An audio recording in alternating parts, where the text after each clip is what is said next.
নমস্কার, আপনাদের সবাইকে পাপিয়া হেসেলে সাদর আমন্ত্রণ। আপনারা সবাই কেমন আছেন? আশা করছি সকলে খুব ভালো আছেন। তো চলুন আজকে শুরু করা যাক চিকেন রোস্টের রেসিপি। প্রথমে এখানে চিকেন রোস্টের জন্য লেগ পিস আর তার উপরের পিসটাকে যে রয়েছে সেটাকে আমি আলাদা করে নিয়েছি। পিসগুলো বেশ বড়, সেই জন্য এখানে আলাদা করে নিয়েছি। আর এখানে আমি দিয়ে দিলাম হাফ টিস্পুন মতন আদা বাটা, তার সঙ্গে পরিমাণ মতন লবণ আর একটুখানি লেবুর রস। সেটাকে আমি এই চিকেনের গায়ে ভালোভাবে মাখিয়ে দেব। এই যে দেখুন, ভালো করে চিকেনের গায়ে এই মশলাটাকে মাখিয়ে নিচ্ছি। নেবার পরে এখানে কড়াই আমি সর্ষের তেল বসিয়ে দিয়েছি। তেলটা একটু বেশি পরিমাণে দিয়েছি। তেলটা গরম হয়ে গেলে আমি এখানে চিকেনের যে টুকরোগুলো রয়েছে সেগুলোকে দিয়ে দেব। দেবার পরে আমি চিকেনের টুকরোগুলোকে একটু লালচে করে ভেজে তুলে নেব। এই চিকেনের টুকরোটাকে একটু লালচে করে ভাজতে হবে। এই যে দেখুন, চিকেনের টুকরোগুলো এক সাইড লালচে হয়ে গেছে। এবার অপর সাইডেও সেই একই রকম করে লালচে করে ভেজে নেব। এই যে দেখুন, ভেজে নিচ্ছি। এই চিকেনের টুকরোগুলো ভাজা হয়ে গেলে উঠিয়ে নেব। এবার অপর যে চিকেনের টুকরোগুলো রয়েছে সেগুলোকে দিয়ে একই রকম করে ভেজে নিচ্ছি। নেবার পরে এখানে আমি একটি পেস্ট তৈরি করে নেব। পেস্টের মধ্যে রয়েছে কয়েক কোয়া রসুন, একটি মাঝারি সাইজের পেঁয়াজ, আর তার সঙ্গে দেব কাজু বাদাম এক মুঠো মতন, আর দিয়ে দেব এক মুঠো মতন কিশমিশ। এটাকে আমি আগে থেকে ভিজিয়ে রেখেছিলাম। সেটাকে দিয়ে দেবার পরে এখানে দিয়ে দিব গোলমরিচ কয়েকটি, 8 থেকে 10টি, আর এখানে দিয়ে দিচ্ছি 2 টিস্পুন মতন টক দই। দিয়ে এটাকে একটু ভালো করে মিহি পেস্ট বানিয়ে নিচ্ছি। আর যে কড়াই তেল রয়ে গেছে, তেলের ভেতরে দিয়ে দেব গোটা গরম মশলা, আর দিয়ে দিচ্ছি 3-4টে মাঝারি সাইজের পেঁয়াজ কুচনো, সেটাকে দিয়ে দিলাম। দিয়ে এটাকে ভালো করে নাড়াচাড়া করে বেশ ভাজা ভাজা করে নেব পেঁয়াজটাকে।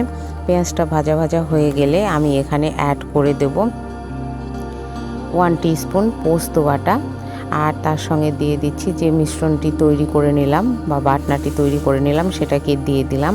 দিয়ে একটুখানি নাড়াচাড়া করে নিয়েই যখন দেখব যে মশলা থেকে তেলটা ছেড়ে এসছে, তখন এখানে আমি অ্যাড করে দিচ্ছি গুঁড়ো শুকনো লঙ্কার গুঁড়ো। এখানে শুকনো লঙ্কার গুঁড়ো হাফ টিস্পুন মতন দিলাম। দিয়ে এখানে দিয়ে দেব মিক্সারে বাটি ধোয়া জলটাকে, দিয়ে আর একটুখানি নাড়াচাড়া করে মশলাটাকে কষিয়ে নিচ্ছি।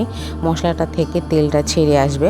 এই যে দেখুন, মশলাটা থেকে তেলটা অনেকটা ছেড়ে এসছে। এবার এই মুহূর্তে এখানে দিয়ে দেব পরিমাণ মতন লবণ। দিয়ে আমি এখানে মশলাটাকে আর একটুখানি কষিয়ে নেব। এই যে দেখুন, মশলা থেকে তেলটা ছেড়ে এসছে। এই মুহূর্তে আমি এখানে চিকেনের যে লেগ পিসগুলোকে ভেজে রেখেছিলাম সেগুলোকে এর ভেতরে দিয়ে দিলাম। দিয়ে মিনিট 5 থেকে 10 মতন এটাকে ভালো করে নাড়াচাড়া করে আর একটুখানি কষিয়ে নেব, যাতে মশলার সঙ্গে চিকেনটা ভালোভাবে কষে যায়। এই যে দেখুন, মশলার সঙ্গে চিকেনটাকে কষিয়ে নিচ্ছি। আজকের রেসিপি আপনাদের কেমন লাগলো অবশ্যই কমেন্টের মাধ্যমে জানাবেন। লাইক করবেন, শেয়ার করবেন বন্ধুবান্ধব আত্মীয়দের মাঝে, আর সাবস্ক্রাইব করে অবশ্যই আমার পাশে থাকবেন। এই যে দেখুন, চিকেনের সঙ্গে মশলাটাকে ভালো করে কষিয়ে নেবার পরে এখানে আমি দিয়ে দিলাম 1.5 কাপ মতন দুধ। লিকুইড দুধটাকে দিয়ে এটাকে ভালো করে লো ফ্লেমে আস্তে আস্তে কষিয়ে নিলে চিকেনটাও সেদ্ধ হয়ে যাবে, আর মশলাটা ভালোভাবে চিকেনের গায়ে লেগেও যাবে, আর খেতেও দারুণ লাগবে। এই রকম করে মোটামুটি 10 থেকে 15 মিনিট লো ফ্লেমে এটাকে কুক করলেই রেডি হয়ে যাবে চিকেন রোস্ট। এই যে দেখুন, একদম শুকনো শুকনো হয়ে গেছে, আর খেতে তো দুর্দান্ত ছিল। বিরিয়ানি বলুন আর ফ্রাইড রাইসই বলুন না কেন, তার সঙ্গে এটা খেতে দুর্দান্ত লাগে। আর ওপর থেকে আমি একটুখানি পেঁয়াজ বেরেস্তা ছড়িয়ে দিয়েছি, তাহলেই রেডি হয়ে যাবে চিকেন রোস্ট। সম্পূর্ণ ভিডিও দেখার জন্য অসংখ্য অসংখ্য ধন্যবাদ।